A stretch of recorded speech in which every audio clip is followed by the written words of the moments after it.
So DJ, a few days before the rematch against Adriano, how's the preparation going? Preparation is great. We're here in Singapore in the Evolve. Just going through the motions, bringing out the media. Weight feels good. Feel good. We're staying on a U.S. time zone, so we're just going through the motions through the days and waiting for the fight.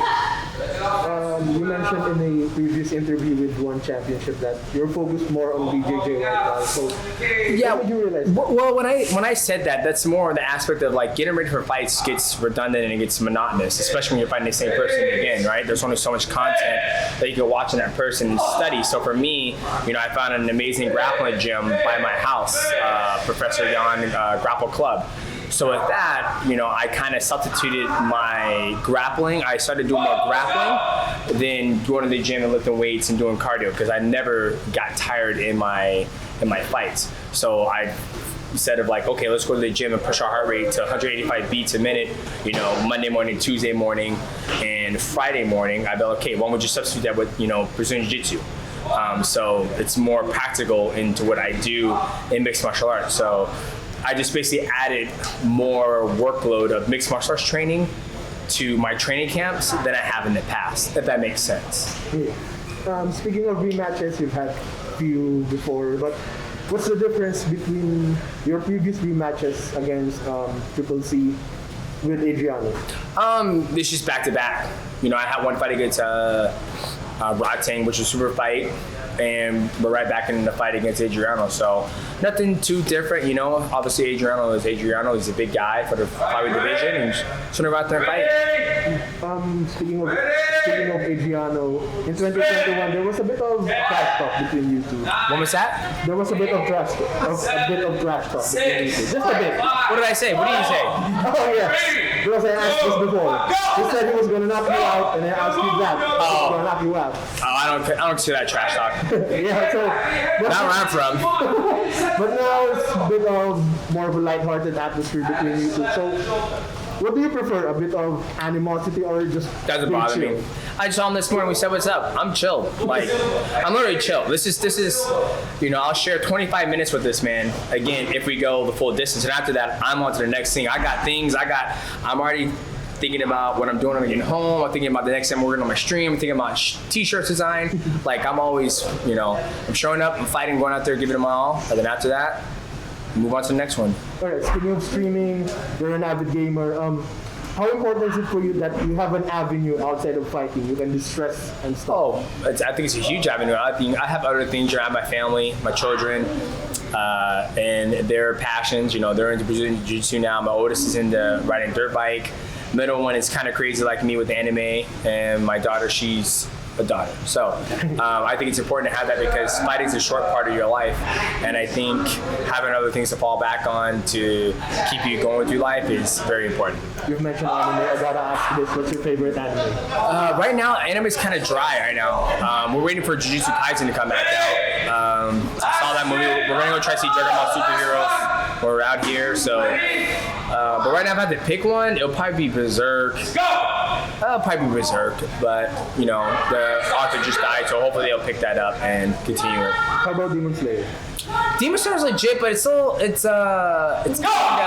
Demon Slayer's legit, but I want to put it there as one of my favorites. Okay. You've mentioned in your previous interviews that you've been acknowledging that you're the GOAT now. So how does it feel? No, I say that you're the GOAT? Well, I acknowledge that one of the best flyweights to ever walk this planet Earth. Yeah, 1,000%. I'll say it. As far as the greatest of all time, like John Jones, Khabib, all those guys, I leave that for the community. But there hasn't been a flyweight out there who's done what I've done and who opposes his will in his game, right? I truly believe that. The stats speak for themselves, even over in America and here. So yeah, for me, I'll say it. You spent a few weeks in Arizona before training with Triple C. What did the guy taught you? What did the guy teach you? Oh, we just vibed out. We just worked out together, trained, and shared knowledge amongst each other. Yeah, that was it. Alright, just one question. You mentioned cardio. You never get tired in your fights? Does being a father of three help this cardio build up? It just no, it doesn't. It doesn't. It just helps your patience, and it just helps. There's more to life than winning and losing. You know what I mean? I did an interview when I was in New York City talking about that, right? Like, I see my children, they're growing up, and I want to raise amazing human beings. And, they're going to suffer, defeat in their life. And I tell them, I was like, dude, it's all good. It's like, as long as if you let it affect your day-to-day life, then yes, like it can, harm your mindset with the situation, whatever it may be. But for me, I've lost before. I've lost world title fights before. When I lost the last time to Adriano, I was like, it is what it is. We went home and got back in the gym and continued to train. I think the fight, when it's my very, very last fight, that's when I think my mindset is going to be completely different, because I know there won't be another one after that. You know what I mean? Like, I know after this fight we're gonna lose. There's gonna be another one after this, and I know it's just gonna be as big, whether it's against Adriano or whoever it is, because people like to see me fight. So that's just my mindset. That first fight obviously didn't go the way you planned. Is there any doubt in your mind coming into this one that you might not get the result that you wanted? No, I think I've hinted on this. Not hinted, but I spoke upon this before.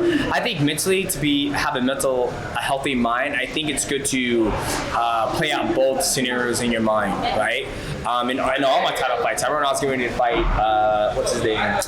Wilson Hayes. I was ready to defend my belt against him in Kansas City, and I had doubt. I was like, oh my God, he's gonna get my fucking back and choke me out. Oh my God. But then I also had visioned me blowing the bricks off him. So I visioned the same thing against Adriano. I've gone out there and blown the bricks off him, and also envisioned me having a long night and coming up shorthanded again. So I think mentally and healthy for an athlete, I think it's very important to go through those scenarios in your head, because when people get on that, I'm never gonna lose. Don't trust me. I used to be one of those guys, and then when I suffered my first loss against Brad Pickett, I was like, holy shit, you can't lose.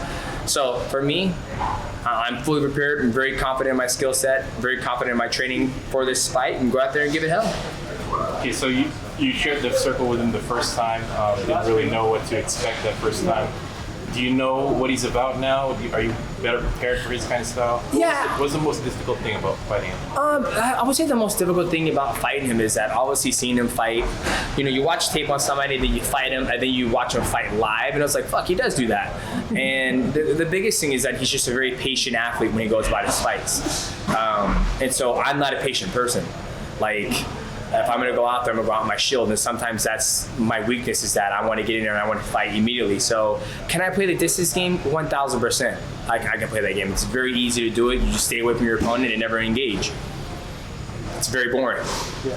Fans don't like that, right? And I think that's why I would assume I'm very popular amongst the fans, is that I go out there and I just give them all. If I get knocked the fuck out, I'm like, hey, good ass knee. Good ass knee. I'm gonna go home and train. I'll be back in 3 to 6 months and you'll see me again. And I think fans like that, and I think they like to, respect that mindset and attitude. And I think it kind of rubs off on them. It's like, hey, it's okay to lose. It depends how you move forward with it. Last question. What can fans expect from you this Friday night? Y'all know what to expect from me. Let's come out there and fight. Are you get out the arena with a belt? What's that? Are you gonna leave the arena with a belt? That's the plan. All right. Thank you so much. Thanks, DJ. You're welcome. Is that all? Yeah.